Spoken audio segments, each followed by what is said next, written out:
Good morning, good evening, good afternoon, and welcome to the Virtual Hero series. I have an international guest. I'm so excited. But first, my name is Natalie and I am a confidence coach. And today I am talking to Elizabeth Mack. She has flown over instantly through Zoom from California, USA. So isn't that exciting? So Elizabeth is a digital marketer. Okay, I'm going to get her to explain that a little bit because I'm not 100% sure what that is, but I'm sure she's going to explain herself and exactly what it is that she does and how she helps business owners like yourself. So welcome, Elizabeth, to the Virtual Hero series. So say hi. Hi, hey everyone. Yeah, thank you so much, Natalie, for having me here. I appreciate being on your platform and hopefully I have a few nuggets that your audience can benefit from. Yeah. I'm sure you're going to have some great nuggets, and I love that word. I love that word, nuggets. It's a word that I often use, so it's great that you brought that word in. So one of the things that I have noticed over the years networking and talking to virtual assistants, now I know technically you're not a virtual assistant, but yet you still help people virtually. So it's sort of a gray area in that bracket or that little gray area, but you're still virtual. You're working from home and you're helping business owners. And one of the things or the misconceptions that I've come across a lot is that business owners don't understand or don't necessarily know what virtual assistants do and how they can help from being at home. So have you come across anything like that? Yeah, I've worked with people or I've corresponded with people who do have virtual assistants. While I don't categorize myself as a virtual assistant, I do have some responsibilities that overlap with virtual assistants. I do some minimal scheduling, and then I think depending on the virtual assistant, they may have some digital marketing responsibilities as well. So maybe it's updating their client's social media, or it could be posting a blog post to their website. So yeah, I definitely think it is incredibly helpful. I mean, it's kind of like the more help, the merrier. Um, But you are almost a virtual assistant because you help with marketing. Explain a little bit about what digital marketing is, just for the people like myself who have an idea but don't necessarily 100% understand it. Okay, yeah. So let's take traditional marketing. Traditional marketing is your, advertisements on billboards as you're driving down the highway. It's, on the bus benches saying, hey, check, with a picture of the business owner, whatever, call blah, blah, blah. Um, Basically, it's taking all of that and putting it online, and hopefully in a less um, aggressive, in your face kind of way. So not as like pushy. So do you do like help with ads for LinkedIn or Facebook? And LinkedIn doesn't do ads. Or do you help with the social media side of business? So yeah, I can do both. But mostly I do social media. So I do a lot of copywriting. So I have a background. I went to school. I had an English literature degree, and then I interned at a really an independent publication. So I actually edited. I developed more of a technical editing side too. So I do a lot of the writing part of digital marketing. So I will write the social media posts as well as create the graphics too. I'll write blog posts, press releases, newsletters, pretty much anything that can be in like digital print. I do. Wow, you must be, I mean, I know that this is something that I struggle with, is the copywriting and just getting the words out is, and I know a lot of business owners, this is something that they need help with, because we're skilled in what we do, but marketing isn't one of the things that we are skilled at. So this is great that this is what you help with, and you can help anybody anywhere in the world. Yeah, that's one of the biggest pluses of being online. Yeah, So within a click away. Yeah. that is great. So how long have you been working for yourself in your own business? Sure. So I went to college thinking I would be a psychologist. I loved writing, but I was thinking, hey, I think psychology is more my thing. After I graduated, this was 2016, I just was like, no, I have to write. And I didn't know, I mean, I knew how to write and I had experience doing that, but I didn't quite know the copywriting. So I just like deep dived into it. I created a business and kind of learned as I went. So I think for the people listening right now, it's, you don't have to get a million certificates. You don't have to, uh, I don't, take a million classes. Of course, studying and just being up to date on what's in that industry is great. But honestly, just getting out there and learning from experience has been one of the best things I've done for myself and for my business.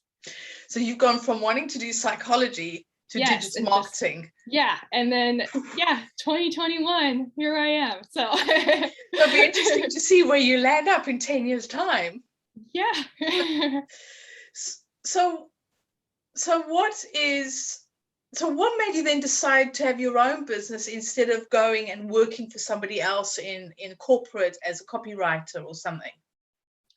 um I think I actually, the honest answer is I didn't really even think about it. I was just, I want to do this. I'm going to go do this. I kind of jumped off a cliff knowing that, hey, I have wings. I'll learn to fly. It's the best way to do it. Yeah. I think now looking back, I would say I like being creative in all little areas. I love the business side. Even just, doing the bookkeeping or, figuring out, now I'm like strategizing for my social media, creating my website, and then pitching to clients. I get to do so many different things aside from just the client project. So I like all of that, wearing multiple hats. So I think that's probably why. And I love it that you didn't even think about it. It was just something that you did. It just, Yeah. it's great. So what are some of the stumbling blocks you've come across in starting your own business and issues that you've had to deal with? Let's see. I think, let's see, stumbling blocks. I think it's just kind of the growing pains of getting something up and running and not quite knowing what that is and how to do it. I think I took maybe one business class in college, and most of it I just Googled, looked up online, or honestly, this is the power of internet. We can reach so many people. So I kind of owe it to people who their strengths, they had already established their businesses, reaching out and getting resources from other people. I think that's one of the great benefits of teamwork. It's, wherever I didn't necessarily have those strengths, I could definitely use them from someone else's, and vice versa. So I think it was definitely, there was like Facebook groups. There was some freelancing websites that I got a ton of information from that made it possible for me to get over those hurdles. Like, wait, what's supposed to be in a business website? Or like, well, how do I register my company? Kind of even just the legality part too, that is important. And that's great. I mean, you mentioned Google here. I mean, what would we do without, Google or the internet, and finding out these answers and reaching out to people who've been there and can help and guide you. Yes. So my question to you now is, what does confidence mean for you personally? When you think about confidence, what does that mean for you? Okay. So I love that question. I was actually thinking about it like a week ago, because I think one of the misconceptions people may have about confidence is that confidence is only reserved for people who are loud and, very bold. And of course, I love, that those people and that energy, but as a very soft-spoken person and someone who's a little bit more private, I I've always thought that confidence can, it doesn't matter whether someone is more soft-spoken or someone is louder. Confidence kind of just comes from within. Um, and it's something that can look different too. Someone can be very bold and expressive. Other people, um, they might be soft-spoken, but they're very, they know who they are and they know what they want. So I think did that answer your question? I love your answer. I do. I mean, as a confidence coach, it's like, wow, yeah, I love your answer. That it just comes from within. I mean, that is just amazing, and it's so powerful. So tell me a little bit about your confidence and your confidence journey. Okay. Let's see. Well, I think as as a little kid, I think as little kids, it was just I was super confident. I'd be wearing like these crazy outfits and like bright hat going to the market. And I'd always been someone who kind of beat to my own drum for the most part. And then I would say probably high school or junior high. I'm not sure what the equivalent of that is in the UK, what those names are. Um, but there's just, social pressure and stuff. So I did go inward and I didn't want to necessarily, it didn't feel safe to necessarily like show up. And so you started to conform to fit in. Yeah, well, I conformed, but I also was just very quiet's not the right word because it's okay to be quiet. It's just it was like I was very much I didn't show myself. Yeah, I was very, what can I say so people can, say yes to me or not say yes to me, but just like me. So some people pleasing. But then probably at college, I started to like get back out of that cocoon.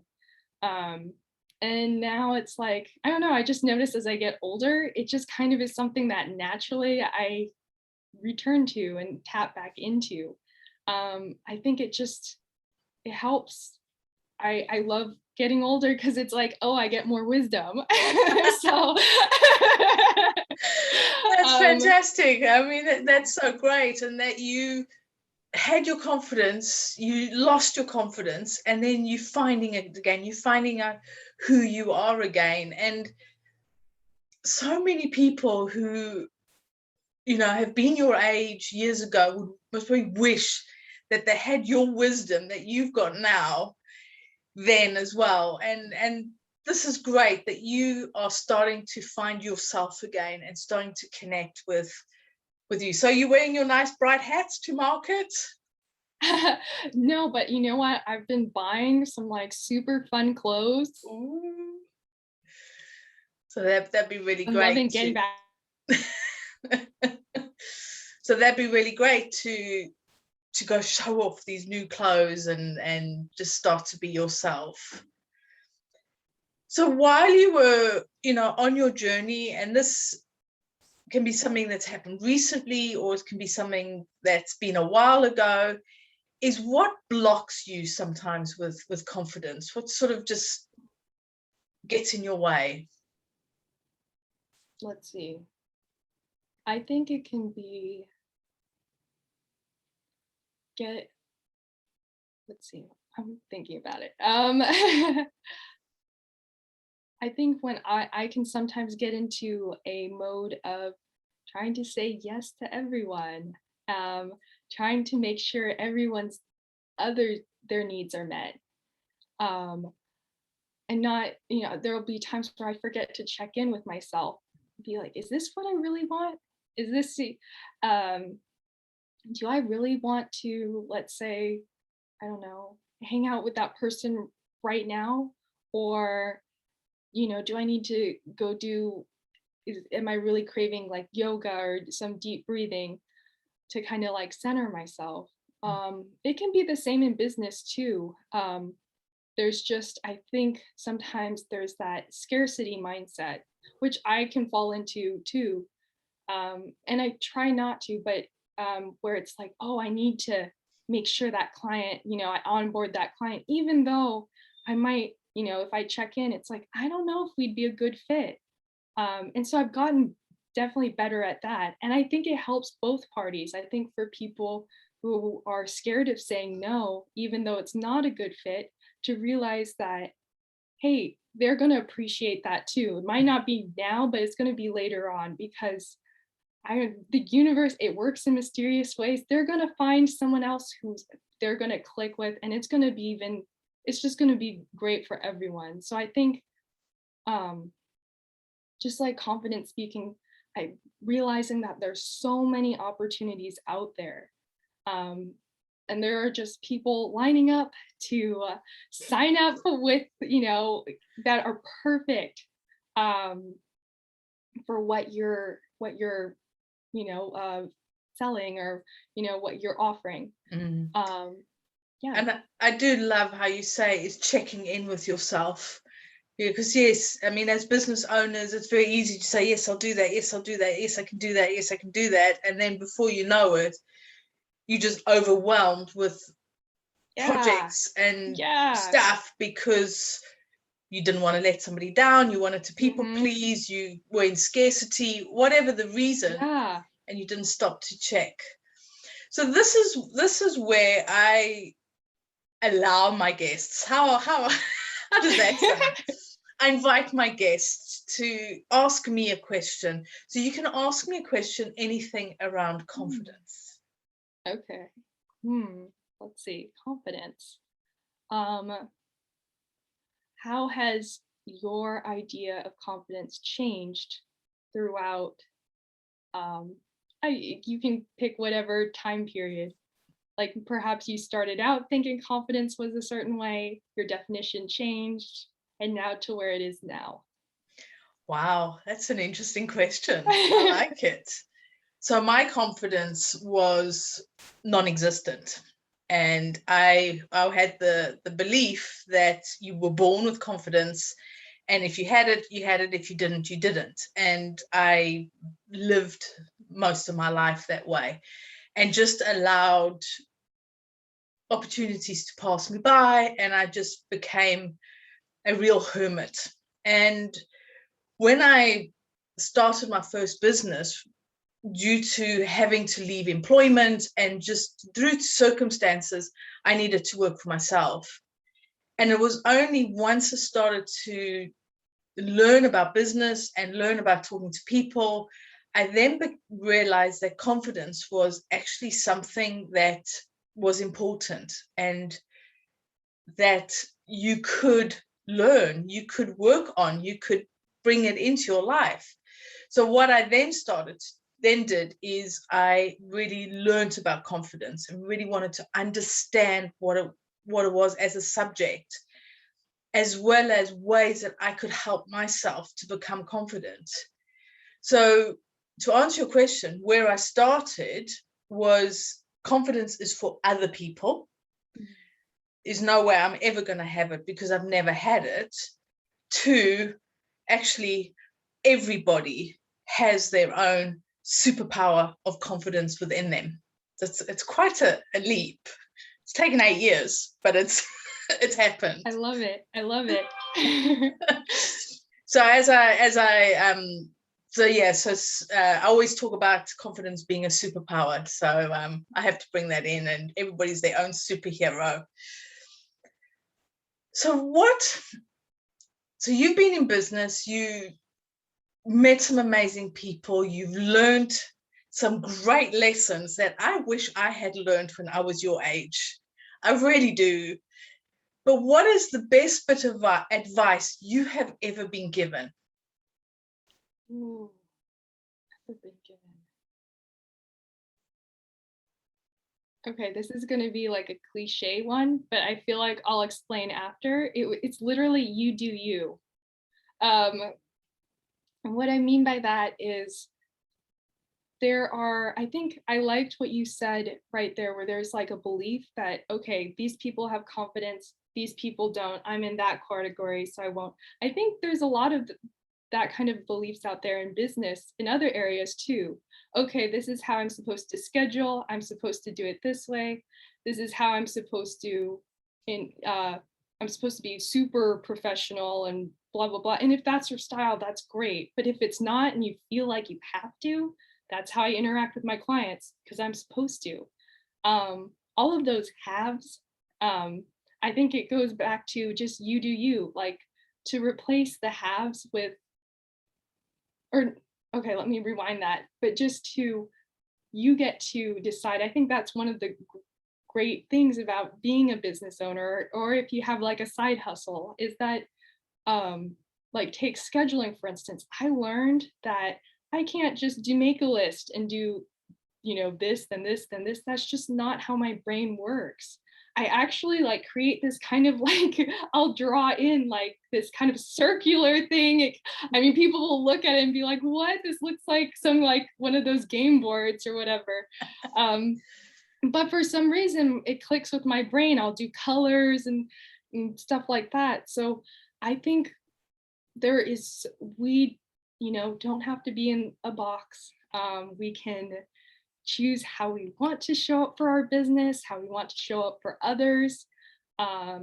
If something doesn't work out, or that it doesn't feel right, I go check in. This doesn't feel right. Get curious. Why isn't it? And just it's all about just fine tuning, and it's always progress. So yeah. And you do you is so important also, with building a business, with developing your confidence, with learning new skills. It's about being who you are and true to yourself. And like you said, working on, a schedule where it's do this, do this, do this, do this, like a tick box doesn't work for you. So you've created this circular thing. Yeah, because that works for you. And yes.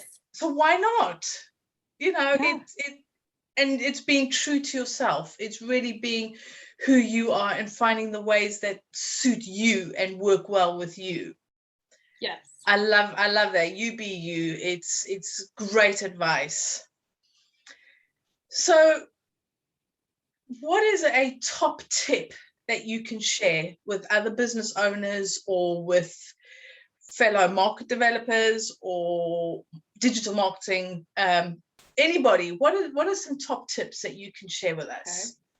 Okay. So I would say for copywriting, I think there's a misconception that always do short paragraphs. This is kind of getting a little technical, but just let's keep it short. Let's do really, because people's attention. But if you notice, when we read books, when we read other forms, it's short, it's long.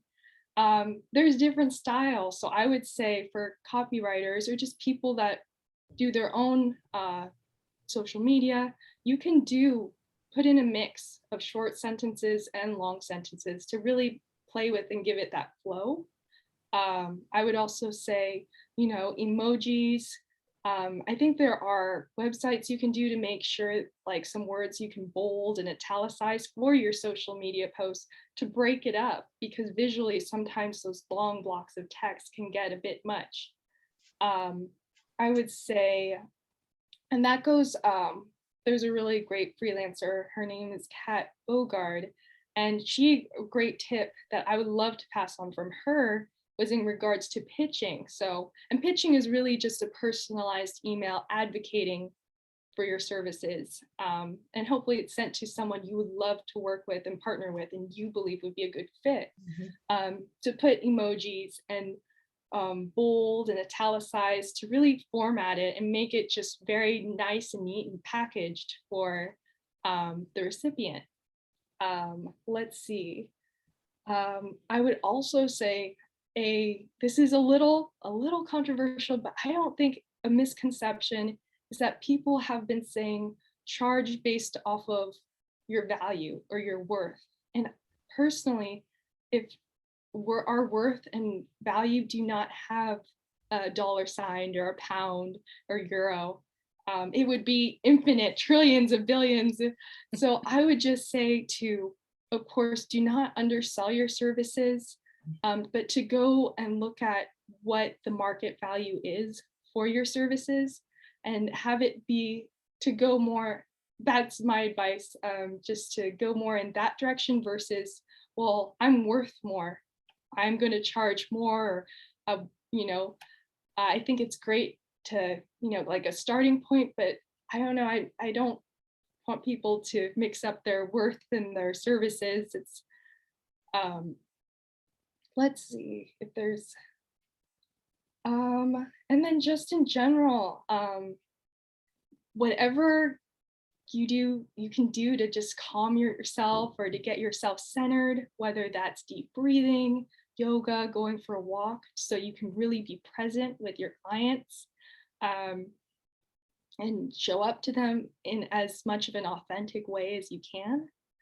And then I think we touched on this, but just to team up with people who have other strengths that you don't, and vice versa. The world, we live in a world of so many resourceful people. There's almost 8 billion people on this planet. So many different strengths that we can harness and use from one another. I think that goes back to what you were saying with virtual assistants on why, they're an incredible, useful position that so many people need. And, for instance, a business owner who might not be as organized, their strength isn't that. That's where a virtual assistant can come in. And of course, in other areas too. Let's see. And I think that, and then just that, I think just the scarcity and non-scarcity, I'm blanking out on the word, the opposite of scarcity. The world is just full of so many opportunities. There are so many people. So of course we're going to face rejection. There's going to be a person we want to work with who just, it doesn't work out. It's just not what they want at that moment. And that's okay. There's 8 billion people. There's so many people who are just waiting for someone like you to work with. So, yeah. Wow, that was a font of advice. I'm just going. That's wonderful. And I'm going to take one of those personally.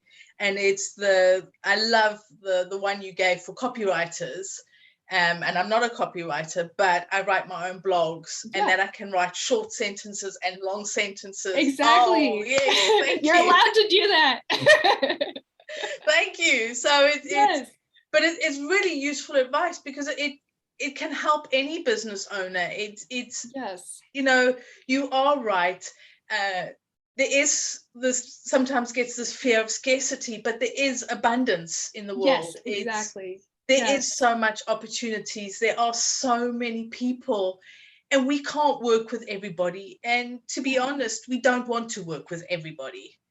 Yeah. There are people we don't want to work with. Well, I know that there's people I do not want to work with. Oh, same here. And probably vice versa. There's people that are like, oh, my style doesn't match up with hers. Okay. So that's fine. And like you said, it's about finding the resources or the help, or somebody who can complement a weakness that you've got and bring it in as a strength. And it's connecting. This world is small, as we're noticing. I mean, you and I are on opposite ends of the earth, and we are are talking and communicating. And this is wonderful. And you've given some really good advice there for business owners and to see what it can be. But you're also right. It's about reconnecting, keeping calm, breathing, doing yoga or going for a walk, and just coming back into yourself and finding your own space. And again, being you is finding you. And thank you for that font of advice and tips. You've given more than one nugget. There's been plenty of little nuggets in there. Oh, thank you, Natalie. So how can people find you? Well, right now my website is under construction. However, you can reach me at LinkedIn. I believe it is at Elizabeth Mack. I will definitely give the details. We'll have Natalie, all your for links you to share. On here. But yeah, social media, I would say. Connect with me, and we can just I'll share hopefully some more nuggets that you'll find helpful. And as we say here in the UK, I don't know if you've picked up this, is have a virtual coffee and a chat. Oh, I love that. I'm going to take that now too.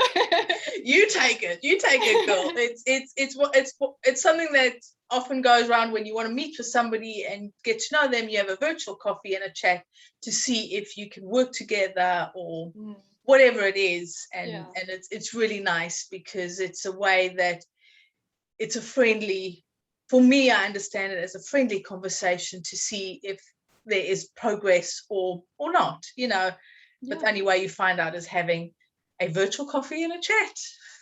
Lovely. Well, I enjoyed this virtual chat and coffee with you and your audience. Oh, it's been fantastic having you, spending some time with us and taking the time to share your wisdom, your lessons, and what you've learned.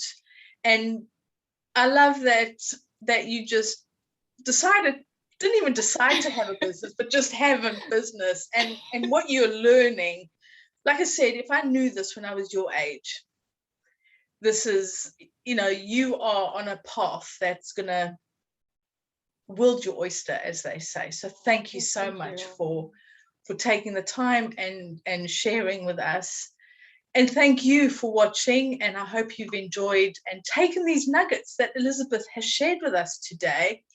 And do connect with Elizabeth, have that virtual coffee to see if you can work together or whatever it is that's there. But take the nuggets, make use of them. And until next time, bye.